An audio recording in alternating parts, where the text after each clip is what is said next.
She smiled when he called me invisible, then took his hand like it was a prize she'd won. That's the moment I knew it was over. Not when I found the messages. Not when she stopped touching me.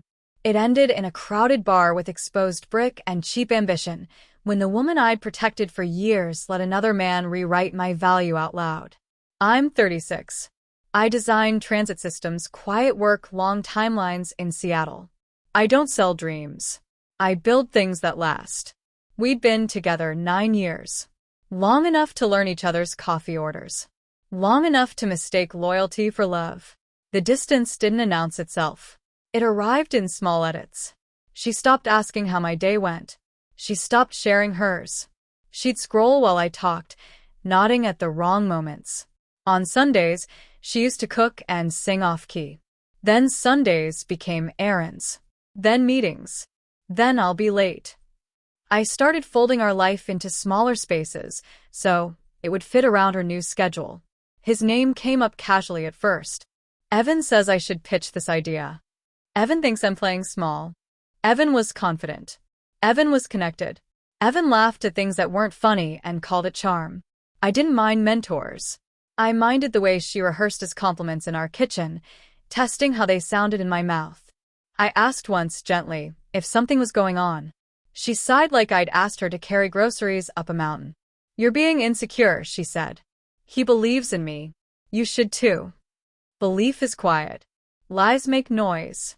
The reveal wasn't a screenshot or a lipstick stain. It was public. He invited us to a pitch night, craft beer, investors, applause measured like currency. She wanted me there for support. I wore the jacket she'd bought me years ago, back when gifts still meant something. On stage, she told a story about grit, about risk, about leaving behind safe options. The crowd laughed at the right parts. Then Evan joined her, arms sliding around her waist like it belonged there. He introduced her as his partner. In the venture, he said. Someone clapped. Someone else hooped. I felt my name shrink inside me. After, he toasted her. Some people settle, he said, eyes on me. Others choose growth. The room laughed again. She laughed with them. She didn't correct him. She didn't look at me. I stepped outside into the cold, hands shaking, watching my breath disappear. When she finally followed, she didn't apologize. She checked her phone. You humiliated me, I said.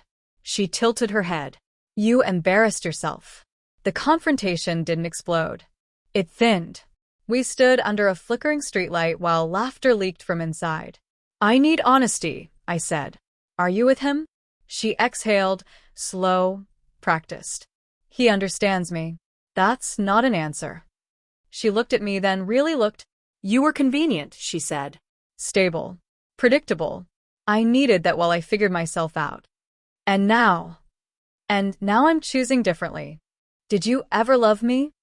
There it was, the cleanest cut. I loved what you provided. No yelling. No tears. Just a quiet erasure. I went home alone.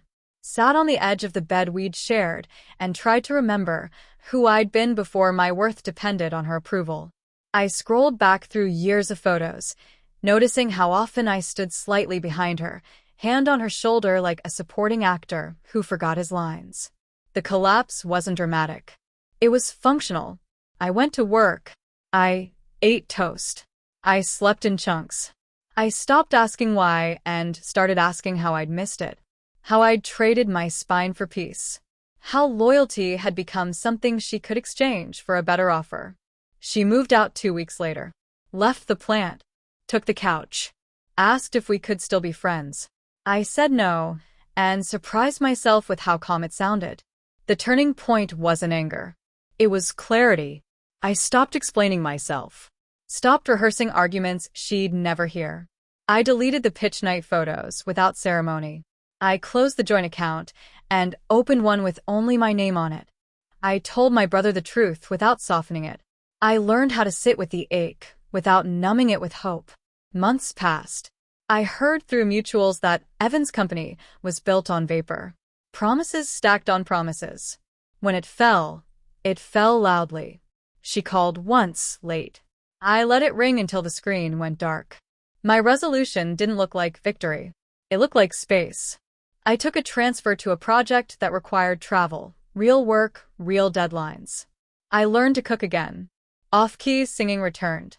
I started therapy, not to fix myself, but to remember myself. I didn't win her back. I didn't want to. I reclaimed something quieter. Self-respect. The understanding that loyalty isn't a currency to spend on people who only value excitement. That love without dignity is just endurance dressed up as virtue. Here's the lesson I earned the hard way.